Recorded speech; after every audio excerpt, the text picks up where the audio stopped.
Hello, and welcome to this study guide for Chapter 6 of Susan Hill's The Woman in Black. And Chapter 6 is The Sound of a Pony and Trap. And guess what?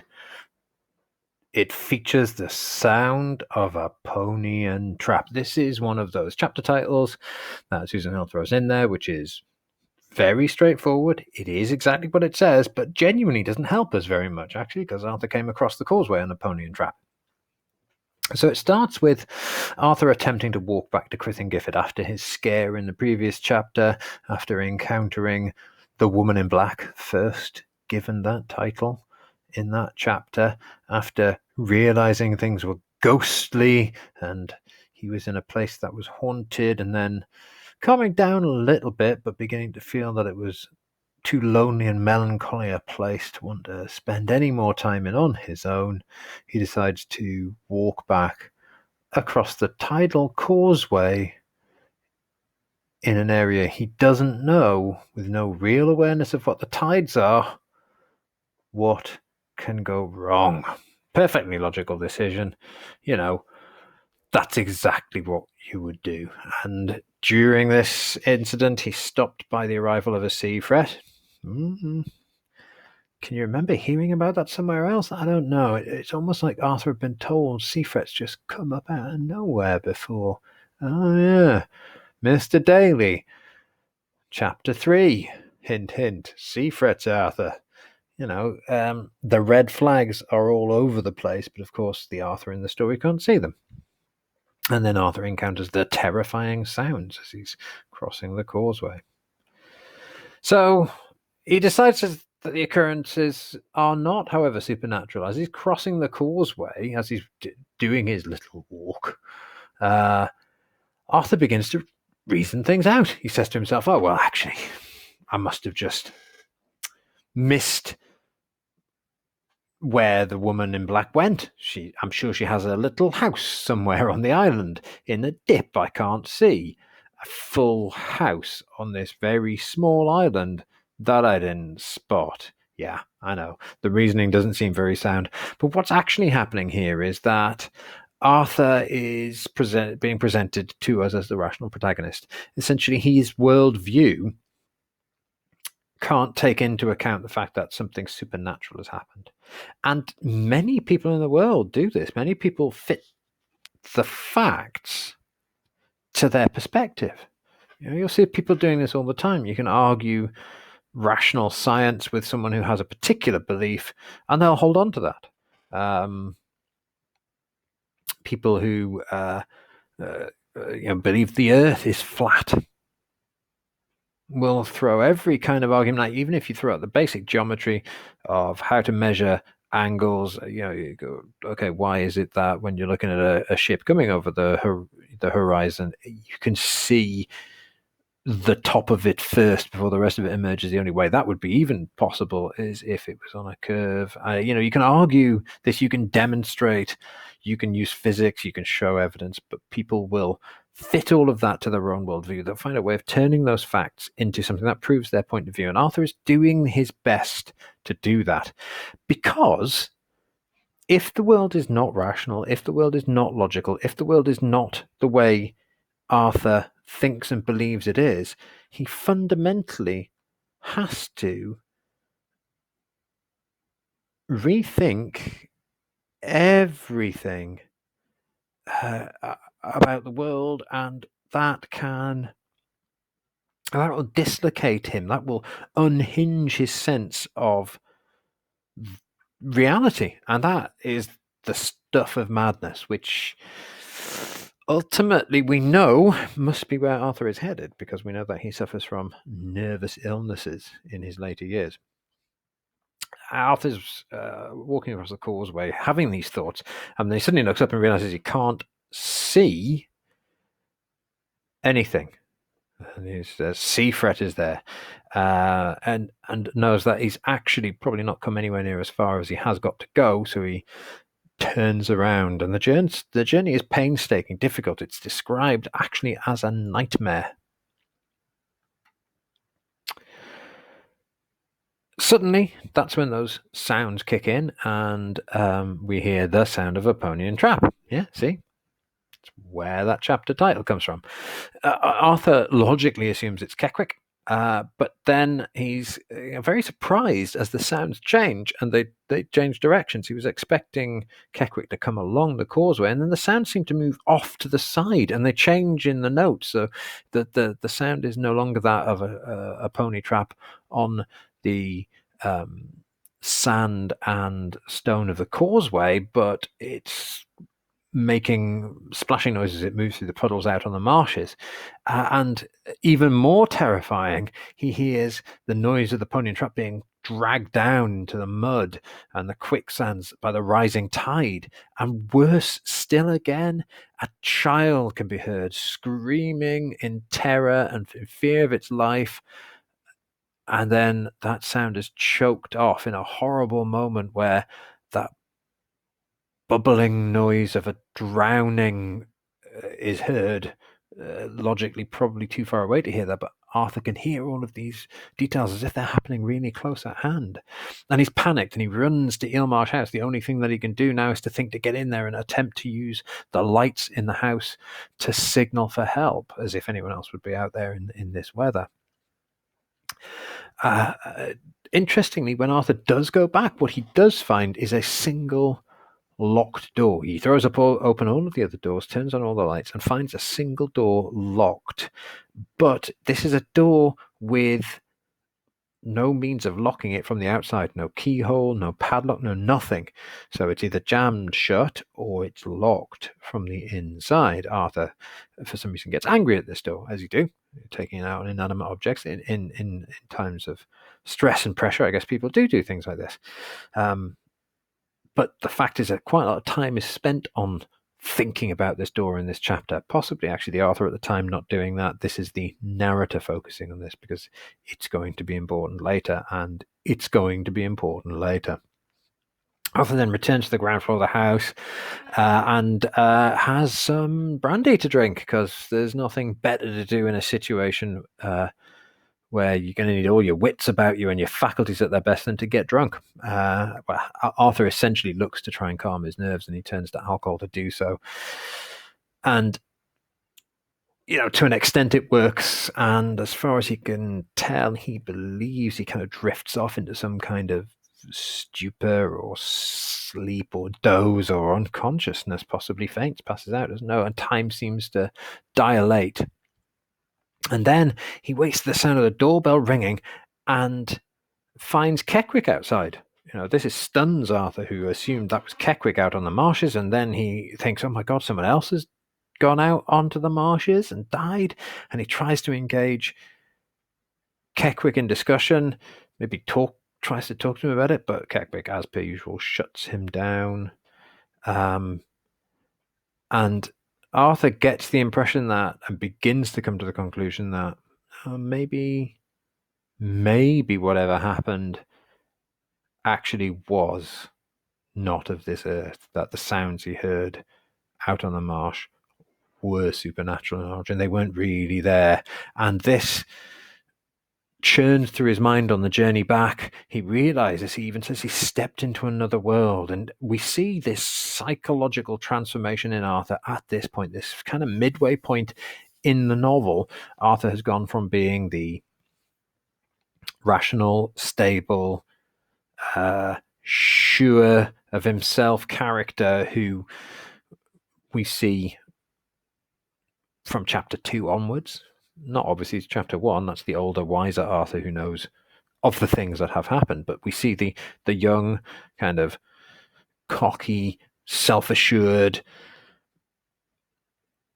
Arthur who has that, he even says, that Londoner's sense of superiority about him.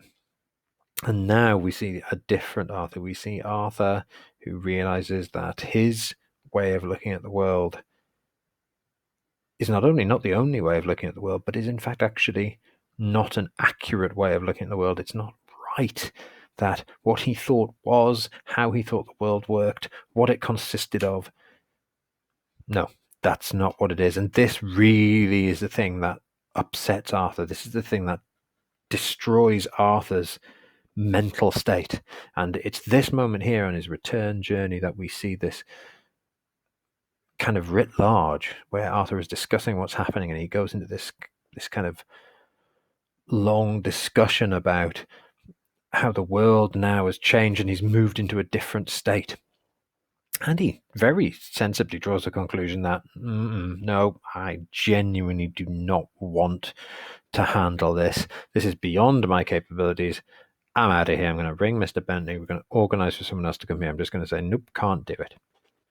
Interestingly enough, when Arthur returns to the Gifford Arms, the landlord is in no way surprised or put out by Arthur returning at this unusual hour, about 2-3 o'clock in the morning, and is actually really very solicitous of Arthur's health and well-being, and helps him and says, just stay in bed. We'll bring dinner. Breakfast can happen whenever you want. Don't you worry about it. But still won't engage Arthur in conversation about what's occurred, but obviously understands something has happened. And the chapter then finishes with Arthur drifting off into an uneasy sleep, kind of feeling almost the presence of the woman in black behind him. Remember we said back in chapter 4 that was the last night of unbroken sleep he was ever going to get. So when Arthur does go to sleep here, we know that it's not going to be a restful night. It's not going to be a pleasant sleep that he has. It's going to be racked and it's going to be tormented, which indeed it is. So techniques and things to know. So this is a good idea to get your copy of the novel out and have a look at it and go through, add some notes directly to the copy, or if you've got an electronic copy, use that instead. So again, we see Hill using some techniques that we know. She set out her stall in chapter 1, developed it in chapters 2 and 3, and in chapters 4 onwards, we see these techniques being deployed widely. So we've got personification and the pathetic fallacy. Again, the physical environment is used to alter Arthur's mood, manipulate it, or perhaps reflect it. At some stages, it's kind of doing both. I feel personally, I think there's a kind of convincing.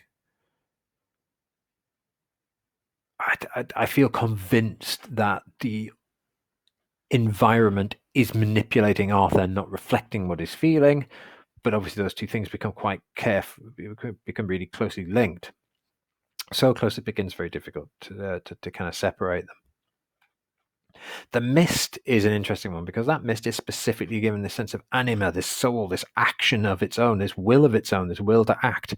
Or is it acting at the behest of something else? Is it in fact under the control of another mind, another thought, another being? The weather actually literally blinds Arthur. So the weather is used here to steal Arthur's primary sense.